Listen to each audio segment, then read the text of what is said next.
Hoy, en Renovando tu Mente. Entonces, en primera instancia, nuestra comprensión de la bondad como parte del fruto es la comprensión de esta nueva capacidad de realizar actos de justicia y obediencia a partir de una nueva disposición de nuestro corazón.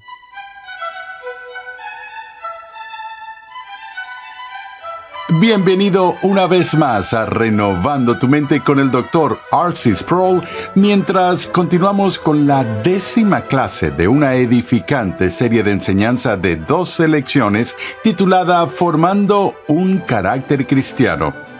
En esta serie, el Dr. Sproul examina las cualidades que deben estar presentes en un cristiano y el poder transformador que estas características evidencian. El Dr. Sproul dice que con la virtud de la bondad viene una nueva apreciación de lo que es bueno, verdadero y hermoso. ¿Has experimentado esto como cristiano? Te invito al salón de clases una vez más a escuchar al Dr. R.C. Sproul mientras analiza las definiciones bíblicas de fidelidad y bondad y explora las formas en que podemos practicar estas virtudes en nuestras relaciones con Dios y con los demás. Ciertamente una de las declaraciones más radicales que encontramos en el Nuevo Testamento de la pluma del apóstol Pablo es en realidad una cita de los Salmos, cuando escribe en el 3 capítulo de Romanos sobre el alcance de la caída del hombre y el alcance de nuestra corrupción. Es ese pasaje con el que seguro están familiarizados, que no hay justo ni aun uno. No hay quien haga, ¿qué? Lo bueno. Es decir, piensa en eso por un minuto. La afirmación suena a primera vista como algo indignante, que nadie hace lo bueno. Recordemos ese diálogo entre Jesús y el joven rico, cuando el joven rico dijo: Maestro bueno, ¿qué haré para heredar la vida eterna? Y Jesús dijo: ¿por qué me llamas bueno? Solo Dios es bueno. El hombre ciertamente no reconoció a Jesús en ese momento por la plenitud de la deidad que estaba de pie frente a él, pero debemos tomar eso literalmente. Nadie hace lo bueno. Pablo estaba describiendo al hombre caído.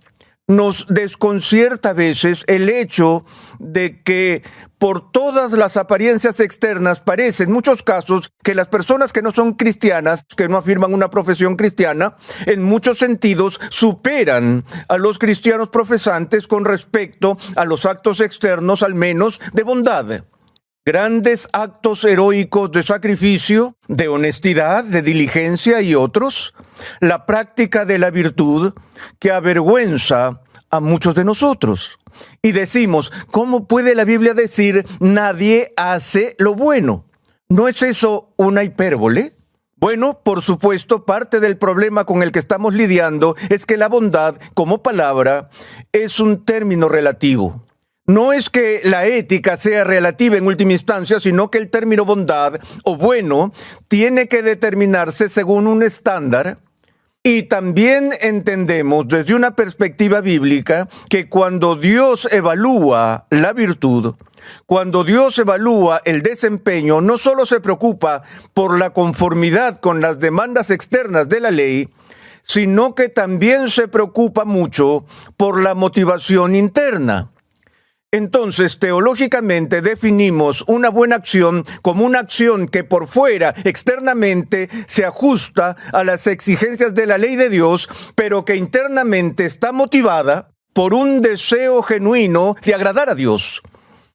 Ahora, el hombre caído, la persona incrédula que está alejada de Dios, puede hacer actos que Calvino llamó virtud cívica, justicia civil, conformidad externa a la ley, pero lo está haciendo por su propio interés o sus propios valores humanitarios, sin ningún deseo particular de agradar a su Creador. Por lo tanto, la falta de motivación interna, la falta de disposición del corazón es lo que vicia el veredicto final de la bondad. Entonces podemos entender, si definimos lo bueno como aquello que es definido por bueno, como Dios lo define, considerando lo interno y lo externo, porque Pablo dice, nadie hace lo bueno. Si seguimos eso hasta su conclusión lógica, tendríamos que decir que ninguna persona caída hace nunca una sola buena acción genuina, considerando todas las cosas.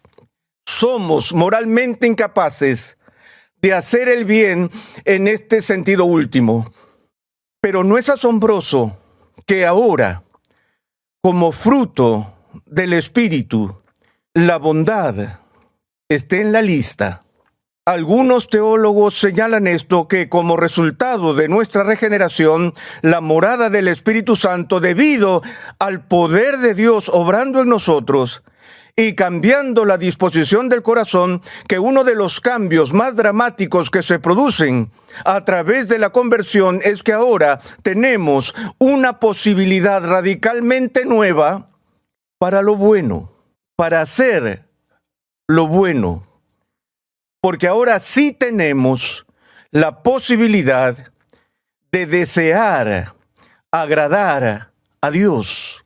Entonces, en primera instancia, nuestra comprensión de la bondad como parte del fruto es la comprensión de esta nueva capacidad de realizar actos de justicia y obediencia a partir de una nueva disposición de nuestro corazón.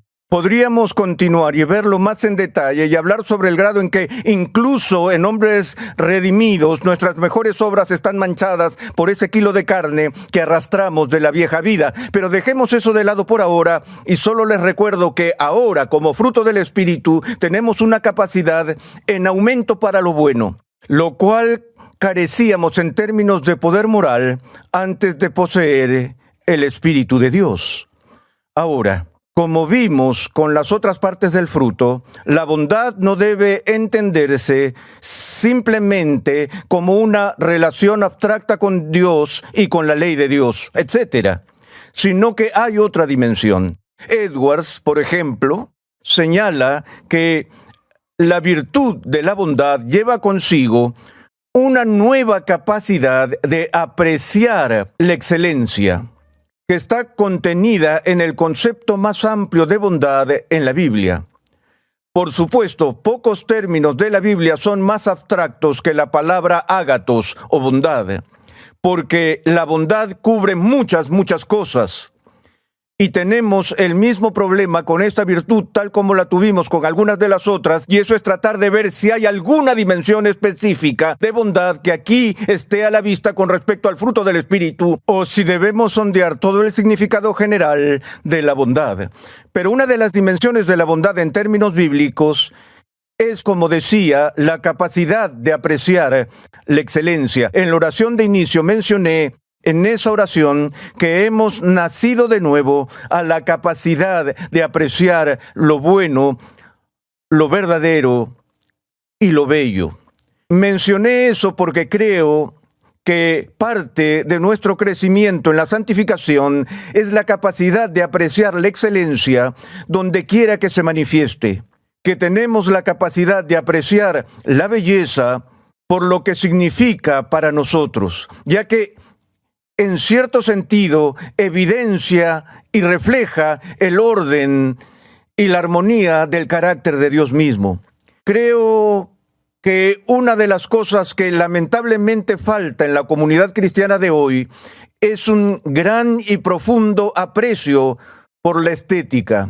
Si nos remontamos, por ejemplo, y pensamos en cómo Dios ordenó la construcción de su tabernáculo, y cómo hombres y mujeres eran artesanos que fueron dotados carismáticamente por el Espíritu Santo para la obra de arte que era parte del edificio y de la construcción del tabernáculo y más tarde del templo.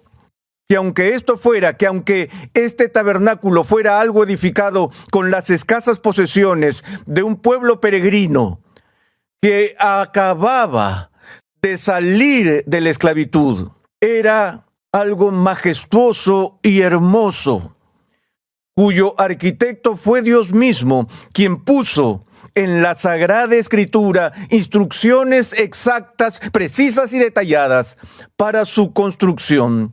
Y por supuesto, parte de la construcción del tabernáculo era comunicar simbólica y gráficamente la verdad, pero también había una dimensión de lo bello. Piensa en los salmos y en la calidad de su poesía lírica, el carácter majestuoso de la música de adoración que caracterizaba a Israel. Era de nuevo un aprecio por lo bello. Creo que podemos remontarnos a los comienzos mismos de la creación, donde Dios hace un juicio estético, así como un juicio moral sobre las obras de sus propias manos, cuando después de crear la tierra y su plenitud, y los mares, y las colinas, y el mundo animal, y la vegetación, cada etapa de la creación termina con la bendición divina, y Dios vio y dijo que era bueno. ¿Alguna vez has creado algo, has pintado un cuadro o construido un modelo de algo o lo que sea y lo miras y ves todos los defectos y alguien podría decir, oh, eso se ve bien, pero tú dices, bueno, ¿qué dices de este error que cometí aquí? ¿No te ha pasado que cuando has pintado un cuadro o armado algún objeto o fabricado algo con tus manos, sea carpintería o lo que sea, y que cuando terminas lo miras y dices, oye, esto es bueno? Qué tremenda sensación es poder realizar eso. Creo que esto es parte del fruto del Espíritu, que podemos aprender a apreciar la bondad. Pero en términos de relaciones interpersonales, los comentaristas suelen decir, ¿pero qué tiene que ver la bondad aquí, hablando en términos de relaciones horizontales, con la integridad humana básica y con un espíritu de generosidad? Hablamos de personas que son generosas y que tienen un sentido de escrúpulo moral, como si fueran buenas personas. Ciertamente tenemos que relativizar un poco esa evaluación, pero creo que de lo que estamos hablando intuitivamente es que hay ciertas personas que tienen la capacidad de resistir los más bajos y más perversos impulsos con los que todos tenemos que luchar. Personas que tienen una especie de sentido de integridad, casi ingenuo y puro. Y creo que eso es una manifestación de la virtud, de la bondad. Veamos la próxima. ¿Qué decimos de la fe? Una vez más, la fe se determina tanto como don y como parte del fruto. Y aquí nos encontramos de nuevo ante una de esas palabras que es de gran alcance. Existe esa fe por la cual somos justificados y por la cual somos llevados a una relación salvífica con Cristo. Pero el significado básico de la fe, bíblicamente, el significado básico del verbo griego creer, significa confiar. Y creo que una de las partes del fruto del Espíritu tiene que ver con nuestra relación con Dios, que tenemos una confianza creciente en Dios. Ahora, a menudo he hecho esta distinción. Una cosa es creer en Dios, otra cosa es creer a Dios.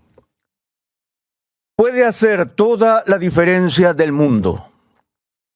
Y te das cuenta de que en nuestra lucha con el pecado hay un sentido muy cierto, muy real, en el que uno de nuestros problemas más profundos es que fundamentalmente no creemos a Dios. Permítanme decirlo de nuevo, básicamente en nuestra naturaleza primaria y de raíz no creemos a Dios. Podemos creer en Dios, pero no creemos a Dios, porque si creyéramos a Dios, si realmente creyéramos a Dios, ¿por qué pecaríamos? ¿Qué tiene el pecado que nos induce a arriesgarnos a disgustar a Dios, a actuar contra Dios, al elegir eso? Tú dirás, es que lo deseamos y tenemos tal deseo por el pecado que quedamos atrapados en ese deseo y por lo tanto elegimos el pecado. Pero ¿por qué lo deseamos? ¿Por qué el pecado nos atrae tanto? Porque creemos que si cometemos el pecado, seremos más felices que si no cometemos ese pecado. Así de simple, ¿no? Cuando llegamos y tocamos fondo, pecamos porque queremos porque estamos buscando un aumento en nuestra felicidad. Y pensamos, si lo hago de la manera que Dios dice, de alguna manera voy a ser defraudado o privado de la felicidad personal. ¿Recuerdan lo que dije cuando vimos aquella pregunta del catecismo? Que el fin principal del hombre es glorificar a Dios y disfrutar de Él para siempre. Es muy difícil para nosotros conseguir la glorificación de Dios y el disfrute juntos. Entonces, cuando pienso que el pecado me hará feliz, en ese momento simplemente no creo en lo que Dios dice al respecto.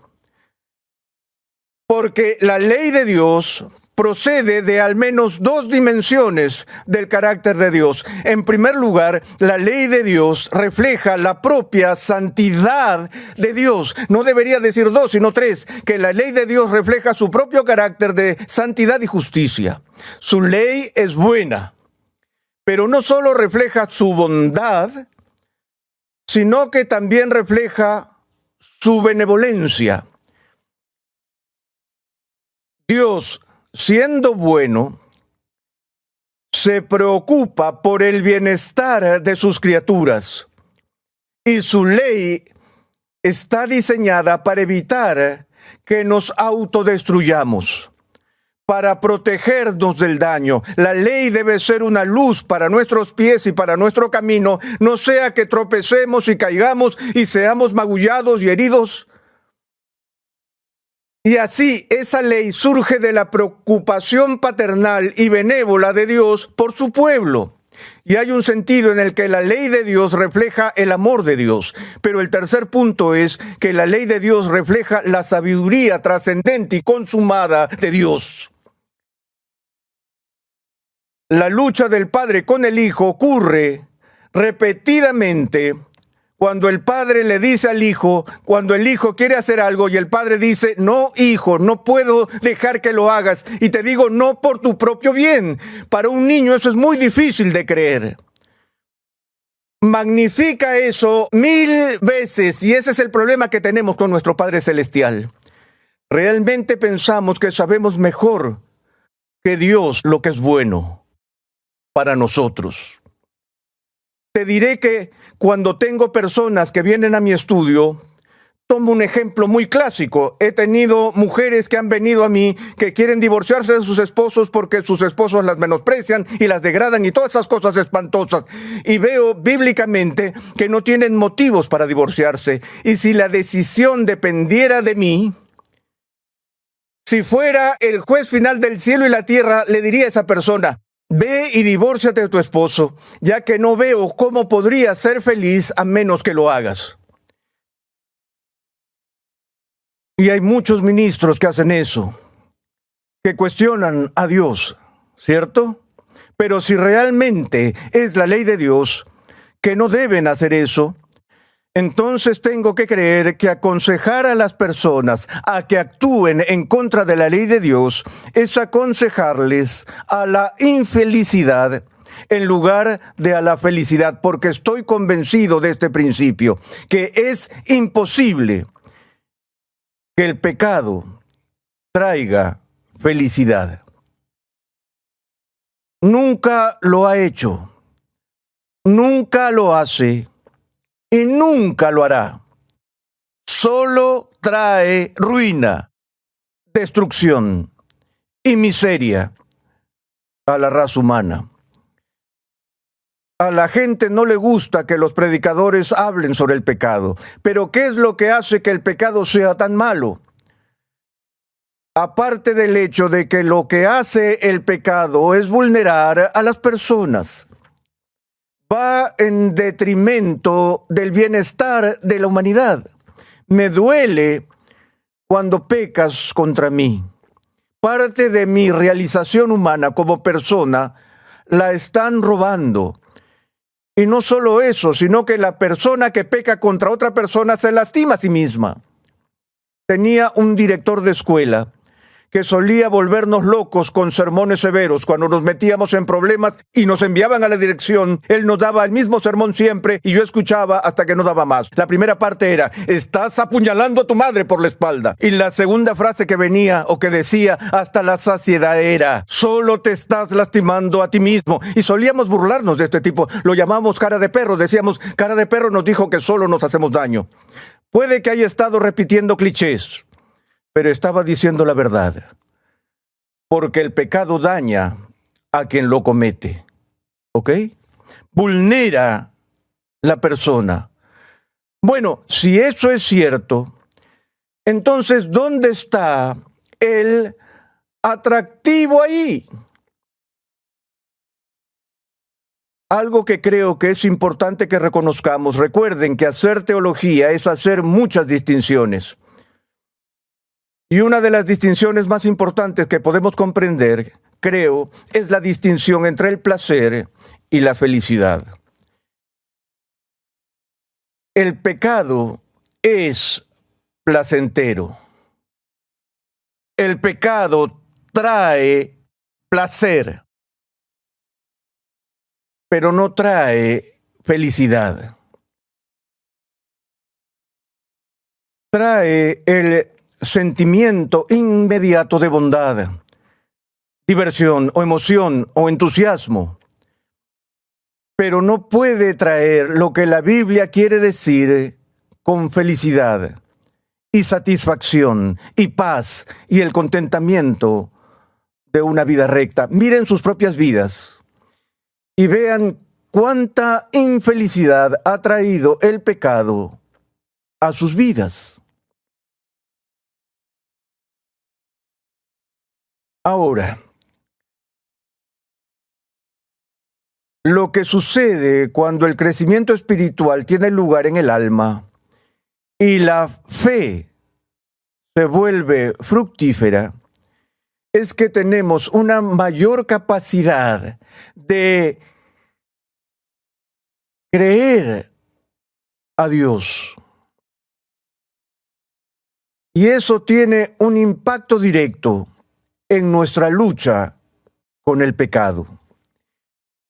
En el minuto que más o menos me queda, permítanme agregar a eso otra dimensión, y eso tiene que ver con la virtud de la fe en las relaciones interpersonales. La disposición de la fe es una de confianza. He dicho que el Espíritu Santo no es gruñón, el Espíritu Santo no es de mecha corta, y permítanme citar a Lutero otra vez en este punto del fruto del Espíritu. El Espíritu Santo no es un escéptico, el Espíritu Santo no nos da un espíritu de cinismo. El Espíritu Santo nos da una disposición de confianza con las personas. A veces puede ser ingenuidad, pero la disposición básica de nuestros corazones hacia otras personas es, como dije antes con respecto al amor, querer dar el beneficio de la duda, querer confiar y ser digno de confianza. Porque parte del significado de la fe es la fidelidad.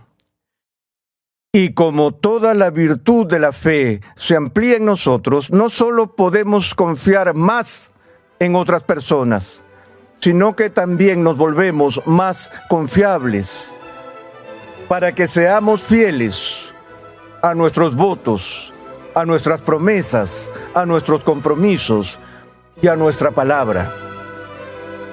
Esa es la virtud de la fe.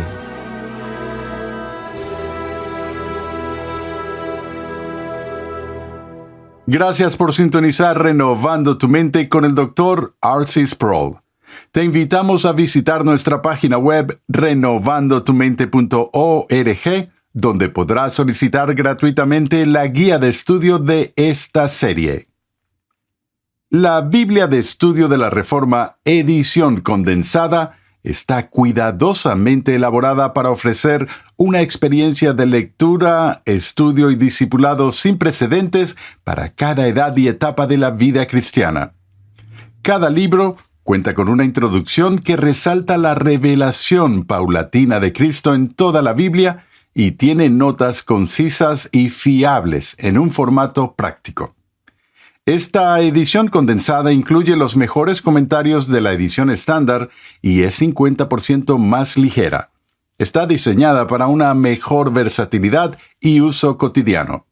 Adquiérela hoy mismo en tu librería cristiana favorita o para más información, visita la página web bibliadeestudiodelareforma.com. En nuestra próxima sesión veremos las dos últimas partes del fruto del Espíritu, la mansedumbre y el dominio propio. Te invitamos a escuchar nuestro siguiente episodio y a unirte a nuestra gran comunidad virtual en las redes sociales. Renovando tu mente es una producción de los Ministerios Ligonier, la confraternidad de enseñanza fundada por el Dr. R.C. Sproul. Nuestra misión, pasión y propósito es ayudar a las personas a crecer en su conocimiento de Dios y su santidad. Suscríbete a nuestro canal en YouTube, Ministerios Ligonier, y disfruta de todo el material de enseñanza que estamos produciendo completamente gratis y en español.